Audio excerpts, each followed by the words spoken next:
마태복음 21장 1절에서 9절 말씀 제가 대표해서 읽겠습니다. 그들이 예루살렘에 가까이 가서 갈람산 백박에 이르렀을 때 예수께서 두 제자를 보내시며 이르시되 너희는 맞은편 마을로 가라. 그리하면 곧 매인 나귀와 나귀 새끼가 함께 있는 것을 보리니 풀어 내게로 끌고 오라.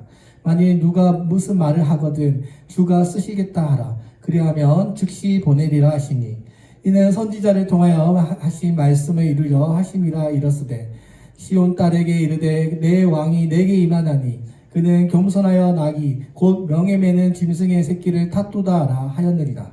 제자들이 가서 예수께서 명하신 대로 하여 나귀와 나귀 새끼를 끌고 와서 자기들의 겉옷을 그 위에 얹으매 예수께서 그 위에 타시니 무리의 대다수는 그들의 겉옷을 길에 펴고 다른 이들은 나뭇가지를 베어 길에 펴고 앞에 가고 뒤에서 따르는 무리가 소리 높여 이르되 호산나 다윗의 자손이여 찬송하리로다. 주의 이름으로 오시는 이여 가장 높은 곳에서 호산나 하더라. 아멘. 기도하겠습니다. 하나님 감사합니다. 오늘 이렇게 함께 모여서 주님 앞에 예배드리고 또 주의 말씀을 함께 읽고 또 성경 말씀을 통해서 우리의 삶을 다시 한번 돌아보는 시간 되게 하여 주옵소서. 감사드리며 예수님의 이름으로 기도드립니다. 아멘. 예, 오늘 우리 함께 21장에 담겨져 있는 말씀을 통해서 주의 은혜를 나누겠습니다. 오늘 우리가 읽은 이 본문의 말씀은 예수님께서 예루살렘 성에 입성하시는 장면입니다. 예수님께서 십자가를 지기 위해서 예루살렘 성 안으로 들어가고 계십니다. 예수님께서 예루살렘으로 들어가는데요, 갈람산에 있는 두 개의 마을을 지나가야 합니다. 첫 번째 마을이 베단이고요, 두 번째 마을이 벳박이라고 하는 동네입니다. 이 두 마을은요, 거리가 10분 정도 되는 아주 가까운 마을입니다. 오늘 예수님께서 이 벳박이라는 곳에 어린 나귀를 타고 예루살렘으로 가십니다. 이 벳박에는 베트와 바게스라는 단어가 합쳐진 단어인데요. 벳은 베이트, 집이라는 뜻이고요. 바게, 이 바게는 무화과라는 뜻입니다. 그러니까 벳박에는 무화과 나무의 집, 무화과 나무가 많이 열리는 마을이라는 뜻입니다. 예수님께서 이 벳박에에서 어린 나귀를 타고 예루살렘 성으로 입성하십니다. 이 나귀를 타셨다는 것은 아직 지금 이 벳박에 무화과 나무가 많이 열리는 동네이지만 참된 열매를 맺지 못하는 마을이었던 것입니다. 예수님께서 이 마을 안으로 들어가시면서 참된 열매를 맺으십니다. 이 예루살렘 성에 예수님께서 월요일 날 들어가시고요. 아무런 열매를 맺지 못하는 이곳에서 주님께서는 고난 주간을 시작하십니다. 예수님께서 평상시에는 그냥 그 길을 들어가셨지만 오늘만큼은 나귀 새끼를 타고 이 성 안으로 들어가십니다. 이 나귀를 탄다는 것은 예수님께서 그동안 구약에서 예언해온 바로 왕의 모습을 효과적으로 표현하는 것입니다. 사람들이 종려 나뭇가지를 흔들고요, 자신들의 겉옷을 벗어서 예수님께서 타고 있는 그 나귀의 길 앞에 길을 펴고 예수님을 환영했습니다. 자, 예수님께서 제자들에게 먼저 그 마을에 가기 전에 나귀와 나귀 새끼 한 마리가 매여 있다는 것을 제자들에게 말해 주었습니다. 그래서 그것을 풀고 데려가려고 했더니 그럼 주인들이 왜 남의 나귀를 끌고 가는 거요? 라고 물으면 그때 제자들에게 주께서 쓰시겠다고 하라라고 말씀합니다. 주가 쓰시겠다고 하라.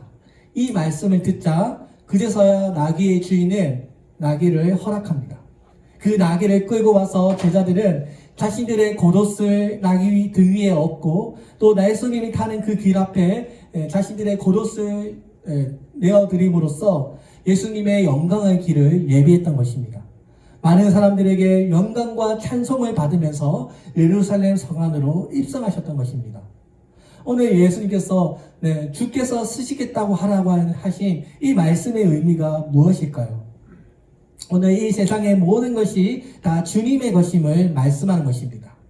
왜 주인이라고 말할까요? 이스라엘 백성들은 하나님이라는 단어를 사용하지 않았습니다. 이 하나님이라고 하는 단어가 너무 성호이기 때문에 감히 하나님이라고 말하지 않고요. 대신 아도나이, 주님이라든지 주로 표현했습니다. 주께서 쓰시겠다고 하라, 이 말은 하나님께서 쓰시겠다고 하라라고 말씀하셨던 것입니다. 여러분, 낙이만 하나님의 것일까요? 우리가 잘 생각해 보면 이 세상에 속한 모든 것들이, 모든 인생들이 다 하나님의 것임을 우리가 알 수 있습니다. 그제서야 주인이 그렇습니까? 그러면 가지고 가십시오라고 말했던 것입니다. 사랑하는 여러분, 주께서 쓰시겠다고 하라. 여기에는 아주 깊은 영적인 의미를 가지고 있습니다. 이것은 바로 온 우주의 모든 것이 바로 하나님의 것임을 고백하는 것입니다. 누구든지 하나님이 원하시면 그것을 드려져야 한다는 것입니다. 오늘날 자본주의를 살아가고 있는 이 시대는 돈이 지배하고 있지 않습니까? 돈이 마치 하나님이 되어서 모든 추앙을 받고 있지만 돈도 하나님 앞에서는 하나의 피조물에 불과하다는 것입니다. 세상을 만드신 하나님께서 금을 만드시고 은을 만드시고 모든 재물을 만드시고 사람들에게 맡기셔서 그것을 보관하게 하셨습니다. 원래 돈이라는 것도 금과 은화로 만들어진 건데요. 이게 무겁다 보니까 돈으로 바뀌게 되었던 것입니다. 오늘 이 돈도 우리가 잘 생각해 보면 하나님께서 만드신 피조물에 불과하고 사람들이 그것에게 너무 큰 가치를 부여하면서 돈에 무슨 어떤 능력이 있는 것처럼 인식하게 되었습니다. 사람들이 돈에 약하다는 것을 잘 알고 있는 사탄은 돈의 행복과 돈이 사랑을 줄 수 있다는 환상을 심어주기 시작했고요. 이 모든 것을 소유하려고 하는 그 욕망을 부채질해서 돈이 무슨 절대적인 힘을 가진 것처럼 사람들을 세뇌시키고 있다는 것입니다. 사람들을 넘어뜨리려고 자신의 수하에 넣으려는 목적을 최고의 수단으로 돈을 사용하게 되었던 것입니다. 그러나 만약에 이 돈이라는 것도 다른 것과 바꿀 수 있는 그 가치를 잃어버리면 그것은 그냥 휴지 조각에 불과할 뿐입니다. 우리나라의 돈, 한국은행이라는 그 중앙은행의 이름이 찍혀 있기 때문에 그것이 의미가 있는 것이지, 한국 정부가 없어진다면 우리나라의 돈은 아무런 쓸모가 없어지는 것입니다. 오늘 우리가 세상의 모든 권세를 주신 이가 하나님이심을 우리가 인정한다면 세상의 정부와 권력도 하나님께서 통치하고 계시고 모든 우주를 주님의 손 안에서 운행하고 계시다는 것을 우리가 믿는다면 이 돈이라고 하는 이 존재 또한 하나님 앞에서는 아무것도 아닌 정말 하나님의 뜻에 의해서 사용되는 그 수많은 피조물 중에 하나에 불과하다는 것입니다. 오늘 예수님께서 온 우주의 창조주가 되셔서 모든 만물의 주인이시고 소유자 되심을 말씀합니다. 역대상 29장 14절에 보면 모든 것이 주께로 말미암아 싸우니 우리가 주의 손에 받은 것으로 주께 드렸을 뿐이다 라고 했습니다. 오늘 여러분, 천지에 있는 모든 것들이 다 하나님의 것입니다. 해도 하나님의 것이고요, 달도 하나님의 것이고요, 별도 다 주님의 것입니다. 지구상에 있는 모든 것이 다 하나님의 것이요 주님의 것입니다. 우리의 생명도요 우리의 것이 아니고요 주님의 것입니다. 주님께서 우리에게 주셨기 때문에 우리가 이것을 받은 것입니다. 오늘 하나님께서 그것을 쓰시겠다고 하니, 나귀를 쓰시겠다고 하니 피조물이 쓰임받지 않겠다고 거부할 수 있겠습니까? 성경은요, 사람이 태어나고 죽는 것도 다 주의 손에 달려있다고 말씀합니다. 전도서 5장 15절에서 말씀합니다. 저가 모태에서 벌거벗고 나왔은즉 그 나온 대로 돌아가고 수고하여 얻은 것을 아무것도 손에 가지지 못하리라고 말씀합니다. 하나님께서 이 세상의 모든 것들을 우리가 이곳에 아무것도 가지고 없이 태어난 것처럼 우리가 다시 하나님 나라에 돌아갈 때도 우리의 영혼만 주님 앞에, 우리의 영혼 아무것도 가진 것 없이 주님 앞에 돌아가게 될 것입니다. 이 세상에 주님께서 나귀를 만드신 것도요, 주님께서 필요에 의해서 만든 것입니다. 원래 말을 만들려다가 실수해서 나귀가 된 것이 아니고요, 말보다 열등한 짐승을 만들려고 나귀를 만든 것도 아닙니다. 물론 나귀가 말과에 속하기는 하지만 말과는 다른 용도를 위해서 나귀도 하나님의 필요에 의해서 주님께서 만드신 것입니다. 이 예수님 당시에 말들이 많았지만 주님은 나귀를 사용하셨습니다. 주님이 나귀를 필요하냐면 그 나귀를 쓰신 것만으로도 영광인 것입니다. 나귀에게 있어서 가장 중요한 것은 그렇게 태어난 것이 바로 하나님의 기쁘신 뜻이고, 나귀가 말에 하지 못하는 일이 얼마든지 할 수 있다는 것이 나귀의 목적인 것입니다. 그러므로 오늘 우리가 주님께서 우리에게 주신 이 생명, 주님께서 우리에게 주신 이 아름다운 삶을 오직 하나님의 나라에 위해서 우리가 살아야 될 줄로 믿습니다. 이 세상의 모든 것이 주님의 것임을 우리가 알아야 합니다. 우리의 몸도 주님의 것이고요. 그래서 우리가 이것을 소중하게 여겨야 합니다. 우리 매일매일 주시는 이 시간도요, 하나님께서 주신 것이고요. 이 시간도 우리가 값지고 가치 있게 사용해야 될 줄로 믿습니다. 왜 예수님께서 나귀 새끼를 타셨을까? 그것은 바로 아직 이 나귀는 세상에 더럽혀지지 않은 어린 생명이기 때문입니다. 그렇지 않습니까? 아무도 타보지 않은 그 어린 나귀, 그래서 정결하고 온전하고 거룩한 나귀라고 주님께서 보셨기 때문입니다. 우리의 인생은요, 예수님을 등에 업고 동행하는 마치 나귀의 인생과도 같습니다. 오늘날 이 땅에 많은 사람들이 하나님의 말씀이 아니라 세상적인 가치관을 가지고 살아가고 있지 않습니까? 우리가 이 세상을 살아갈 때 너무 땅의 것만 생각하고 그냥 너무 이 세상적인 가치관으로 우리가 살아간다면 하늘의 뜻을 분별할 수가 없습니다. 오늘 우리가 하나님과 동행하는 삶, 마치 나귀가 등에 예수님을 얻고 걸어갔던 것처럼 오늘 우리가 나귀처럼 예수님과 함께 동행하는 삶을 살기를 바랍니다. 하나님을 떠나서 우리가 세상과 동행하면요, 하나님께서 주신 축복은 그냥 한 세대에서 끝이 나고 온데간데 없이 사라지고 말 것입니다. 늘 하나님과 동행하는 삶을 살아갈 수 있도록 우리가 꾸준히 노력해야 될 줄로 믿습니다. 오늘 우리의 인생에서 가장 중요한 것이 무엇일까를 생각해 보면 결국은 하나님과 동행하는 것입니다. 하나님과 동행하면요, 인생에 막힘없이 형통합니다.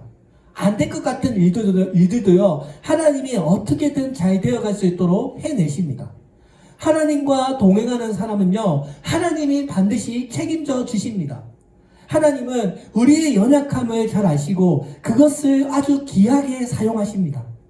예수님께서 12제자를 택하실 때도 그 누구 하나 대단한 능력 있는 사람 없고요, 뛰어난 지식 있는 사람이 없고요, 그저 평범한 어부들을 예수님의 제자로 택했습니다.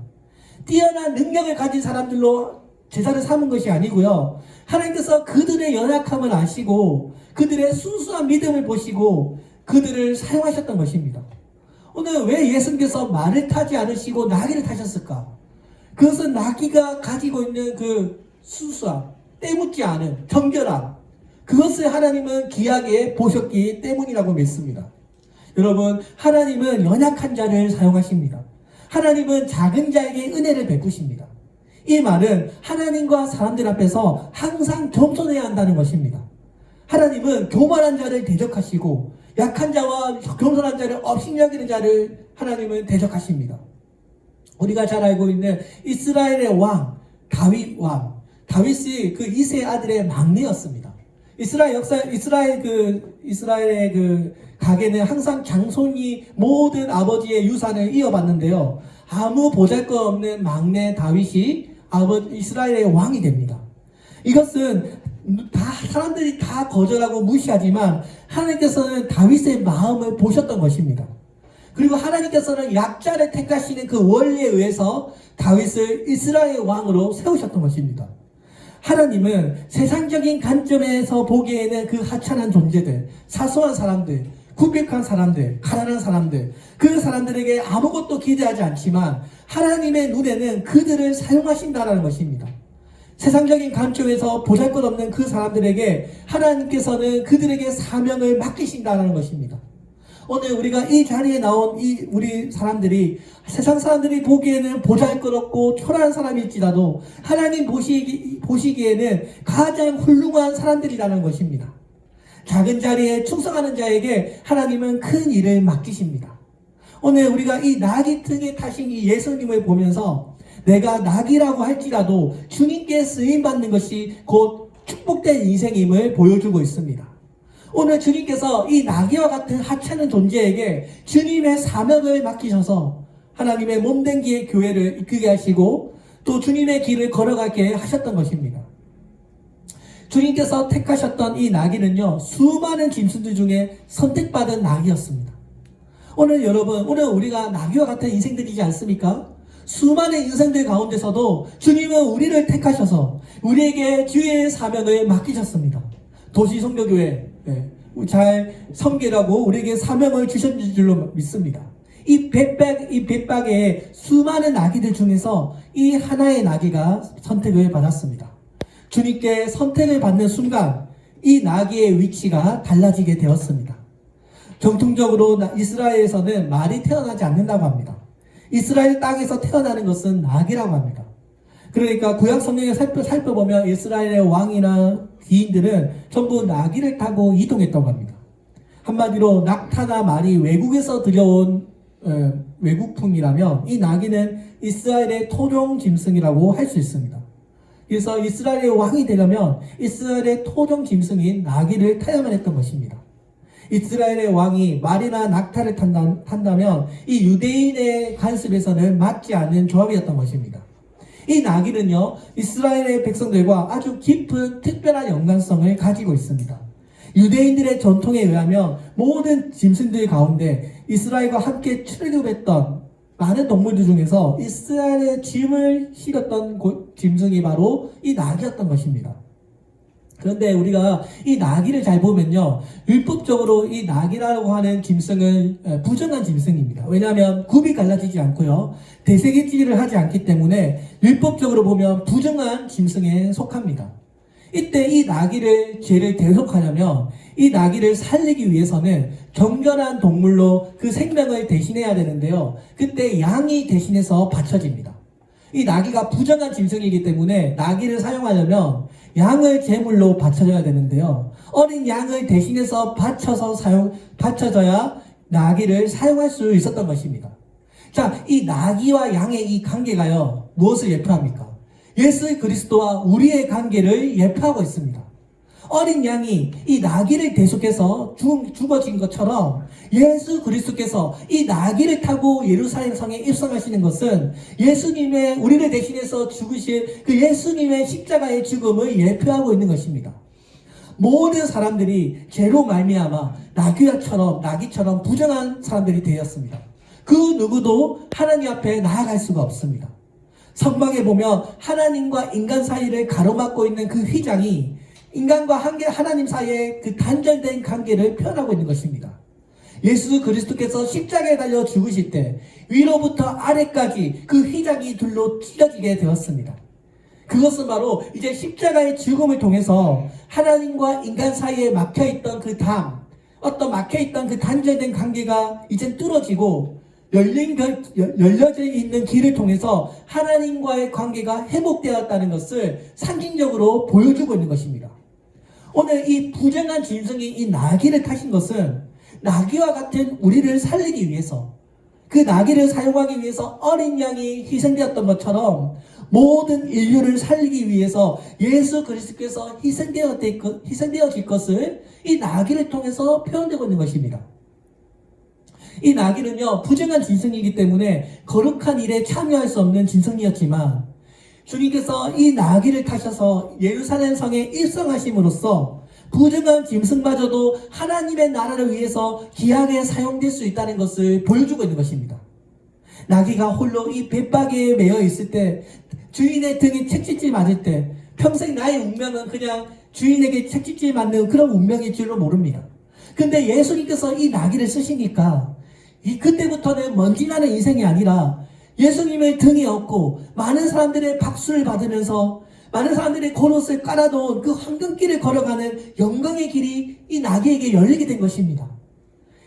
많은 사람들이 나귀가 걸어가는 그 길에 종려가지 나무를 흔들면서 호산나 호산나 하면서 그 나귀를 환영하게 되었습니다. 그러니까 이 나귀는 주님의 등에 업음으로 주님께 쓰임받는 인생, 축복받는 인생이 되었던 것입니다. 사랑하는 여러분, 예수님께서 이 나귀를 타심으로써 그 구약 스가랴서 9장 9절의 말씀을 성취하십니다. 보라 내 왕이 내게 임하나니 그는 공의로우며 구원을 베푸며 겸손하여서 나귀를 타나니 나귀의 작은 것 곧 나귀 새끼니라. 오늘 이 구약의 예언, 스가랴서의 예언을 예수님께서 이루신 것입니다. 이 예수님께서 나귀를 타심으로 예수님께서 앞으로 우리를 대신해서 희생되어질 것을 주님께서 보여주고 계십니다. 로마서 5장 19절에서 말씀합니다. 한 사람의 순종치 아니함으로 많은 사람이 죄인 된 것 같이 한 사람의 순종하심으로 많은 사람이 의인이 되리라. 주님께 쓰임받는 순간 그 나귀의 위치가 달라지고 상황이 달라졌습니다. 나귀는 비천한 동물이기 때문에 아무리 수고해도 그 대가를 제대로 받을 수 없는 불쌍한 짐승이었지만 주님의 그 등에 태움으로써 하나님 앞에 사람들 앞에 영광을 받게 된 것입니다. 왜 그렇습니까? 나귀가 주님을 태웠기 때문입니다. 부중한 나귀라도 주님을 그 등에 태울 때 주님과 함께 그 영광의 길을 갈 수 있게 되었던 것입니다. 오늘 여러분, 이 보잘것없는 존재의 이 나귀 새끼가 이 주님의 등에 얻는다는 것은 주님의 왕권을 드러내주고 있다는 놀라운 일입니다. 종려 나무가지를 흔들 때 그 누구도 비천한 동물이라고 말하지 않고요, 오히려 귀중한 쓰임을 받게 되었던 것입니다. 오늘 주님께서 우리를 쓰시는 그 순간부터 영광의 길, 승리의 길, 축복의 길, 행복의 길이 열리게 될 줄로 믿습니다. 오늘 제가 지난주에 제가 설교를 준비하면서 이 나귀에 대해서 이렇게 알아보다가 행복한 나귀라고 하는 노래를 알게 됐습니다. 조준모 씨가 쓴 노래인데요. 노래 가사를 보면 이렇습니다. 주님, 저는 그 행복한 나귀가 되고 싶어요. 묶여있는 저를 풀어주세요. 세상의 욕심에 죄에 나 자신에 묶여있는 저를 풀어주세요. 그리고 주님을 섬기게 해주세요. 주님을 등에 업고 살게 해주세요. 그러면 세상은 나를 보지 않고 내 등에 업힌 주님을 보게 되겠지요. 주님, 저는 그 행복한 나귀가 되고 싶어요. 그 행복한 나귀가 되고 싶어요. 참으로 미천한 동물에 불과한 이 나귀가 주님의 등에 업음으로 귀하게 쓰임을 받게 되었습니다. 이것뿐만 아니라요, 예수님을 존경하는 많은 사람들이 깔아놓은 그 겉옷을 밟게 되었던 것입니다. 오늘 나귀처럼 예수님의 왕 되심을 드러내는 것 중에 하나가 또 겉옷입니다. 겉옷. 이 유대 나라는 비가 잘 내리지 않기 때문에 손님들이 제일 불편한 것이 바로 발에 먼지가 묻는 것입니다. 손님이 오면 제일 먼저 하는 일이 대접에 물을 떠다 놓고 그 발을 씻겨주는 것입니다. 그런데 그것보다 더 큰 예우가 있는데요. 그것은 자기의 겉옷을 벗어서 깔아주는 것입니다. 지금 제자들이 자신들의 겉옷을 나귀의 안장에 걸쳐 놓은 것은 그 예수님께 할 수 있는 최대의 존경을 표했던 것입니다. 그뿐만 아니라 그 예수님의 왕되심을 인정했던 사람들은요, 자기의 겉옷을 나귀가 걸어가는 그 길 앞에 자신의 겉옷을 깔아놓음으로써 자신이 표현할 수 있는 최고의 존경과 명예를 표현했던 것입니다. 우리가 흔히 이 옷이라고 하는 것은 자신의 어떤 신분과 명예와 어떤 정체성을 의미하지 않습니까? 그 겉옷을 벗어서 그 주님께서 가시는 길에 놓아드렸다는 것은 최고의 사랑을 표현했다는 의미입니다. 그러니까 오늘날로 말하면 레드카펫을 깔아드린 것입니다. 오늘 여러분, 오늘 이 나귀처럼 주님 앞에 쓰임받는 것이 곧 축복인 줄로 믿습니다. 오늘 우리가 주님께서 등에 태운 사람들은요, 반드시 주님께서 책임져 주십니다. 오늘 우리가 하나님 앞에 감사함으로 은혜를 받아서 주의 일을 묵묵하게 감당하시기를 바랍니다. 오늘 우리가 나귀처럼 묵묵하게 주님께 등에 업는 사람들은 주님이 반드시 책임져 주십니다. 미국에 한 아이가 태어났습니다. 그러나 그 아이의 몸이 너무 연약해서요, 곧 죽을 것이라고 사람들은 말했습니다. 17세 때, 그리고 22살 때 모두 3번의 말라리아에 걸려 거의 죽을 뻔했습니다. 19살 때는요, 천연두에 걸렸고요, 20살 때에는요, 늑막명에 걸리게 되었습니다. 35살 때에는요, 급성 이질에 걸려서 죽을 고비를 또 넘겨야만 했습니다. 43세 때는요, 치아가 거의 못 쓰게 되어서요, 곧 이 치통을 당하기 시작했습니다. 그러나 그의 마음속에는 하나님이 나를 택해 주시고 하나님께서 나와 항상 같이 하여 주시기 때문에 나에게는 어떤 사명이 있다고 늘 자기 마음을 마음속에 하나님을 믿기 시작했던 것입니다. 그러다가 43세 1775년에 미국 혁명군의 총사령관이 되어서 독립군을 지휘하여 승리함으로써 국민적인 영웅이 됩니다. 12년 후에 그는 미국의 대통령이 되는데요. 그가 바로 조지 워싱턴입니다. 미국의 최고로 존경받는 대통령 중에 한 명인 조지 워싱턴이 이렇게 하나님을 신실하게 믿음으로 주님께서 그를 미국의 대통령으로 세워주었던 것입니다. 그러니까 하나님은 나를 선택하시고 나의 선택함에 변함이 없다는 하나님을 향한 그 믿음이 그 조지 워싱턴을 훌륭한 인생으로 만들어 주었던 것입니다. 디모데후서 2장 21절에서도 말씀합니다. 누구든지 이런 것에서 자기를 깨끗하게 하면 기기 쓰는 그릇이 되어 거룩하고 주님의 쓰심에 합당하며 모든 선한 일에 예비함이 되리라. 여러분, 우리가 주님 앞에 쓰임받는 그릇이 되려면 우리가 깨끗한 그릇이 되어야 될 줄로 믿습니다. 우리가 깨끗한 그릇, 쓰임받는 그릇이 되면 주님께서 그 합당한 일에, 선한 일에 우리를 예비하실 줄로 믿습니다. 오늘 나귀가 먼지 나는 길을 걷지 않고 거룩과 그 종려나무 가지에 깔린 길을 수많은 사람들에게 환영받으며 걸을 수 있었던 것은 주님을 등에 업었기 때문입니다. 오늘 여러분, 우리도요, 주님께 쓰임받는 인생, 주님의 등에 태우는 그 인생, 우리가 생명 다하기까지 주님을 신실하게 모시고 살고 모든 영광을 하나님께로 돌리며 살아야 될 줄로 믿습니다. 짐승들은요, 자기의 영역을 지키고 자기가 먹을 수 있는 정도의 양만 먹고요, 더 이상 탐욕을 부리지 않는다고 합니다. 근데 사람은 어떻습니까? 사람은요, 이 욕심이 끝이 없어서 자기의 영역만 지키는 정도가 아니라요, 다른 사람의 영역까지 빼앗아서 침략하려고 합니다. 사도행전 12장 23절에 보면 헤롯이 하나님의 영광을 돌리지 아니하는 거로 주의 사자가 고치니 충이 먹여 그를 죽이니라고 했습니다. 사람이 교만하면요, 나보다 낮은 사람을 못 살게 여기고 눈에 보이는 것이 없어지고요, 흥도 없어지고 이것도 안 보이고 주님도 안 보이는 것입니다. 오늘 우리가 이 하나님의 말씀을 통해서 이 겸손한 나귀를 타시는 주님을 보면서 겸손한 마음을 가지고 교회의 직분자들로 하나님께서 세워주실 줄로 믿습니다. 이 나귀는요, 최선을 다해서 주님을 모셨을 것입니다. 이 나귀가요, 주님께 저행했다든지 뒷발을 들고 사람을 쳤다든지 이리롱 저리롱 갸우뚱했다면 예수님은 이 나귀를 사용할 수가 없었을 것입니다. 이 나귀는 예수님이 누구인지 모르지만 그 등에 태운 그 주인을 순수히 순종하는 마음으로 예루살렘의 성 안으로 들어갔던 것입니다. 오늘 여러분, 우리가 순종하는 마음으로 우리의 자신을 주님께 드리시기를 바랍니다. 그리고 할 수만 있다면 최고의 것으로 드리시기를 바랍니다. 로마서 6장 13절에서 말씀합니다. 또한 너희 지체를 불의의 병기로 죄에게 드리지 말고 오직 너희 자신을 죽은 자 가운데서 다시 사는 자 같이 하나님께 드리며 너희 지체를 의의 병기로 하나님께 드리라.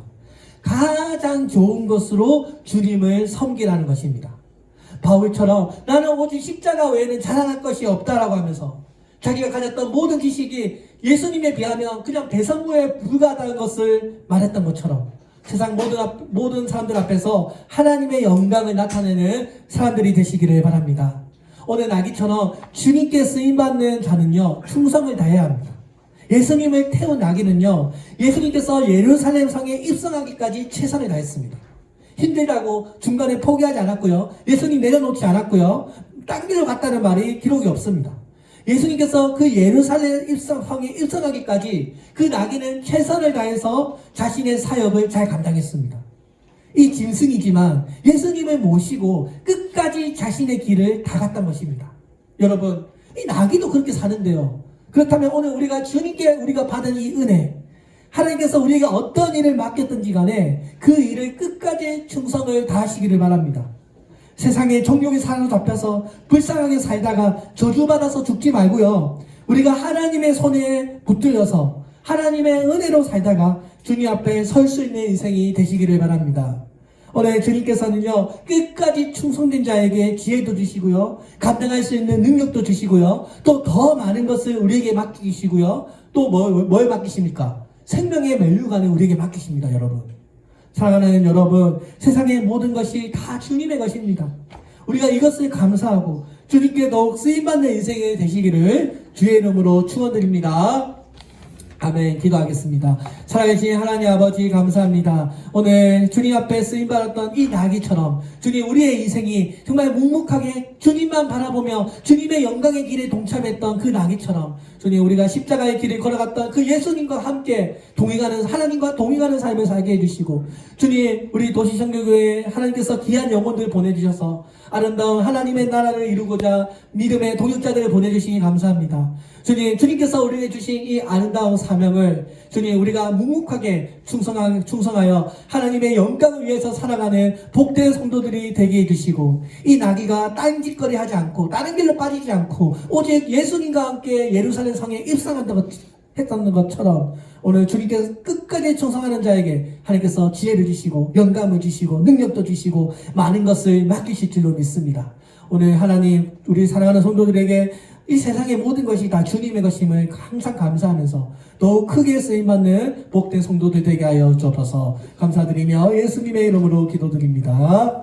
아멘. 우리 다 함께 찬송가 25장 함께 찬송하겠습니다. 찬송가 25장입니다.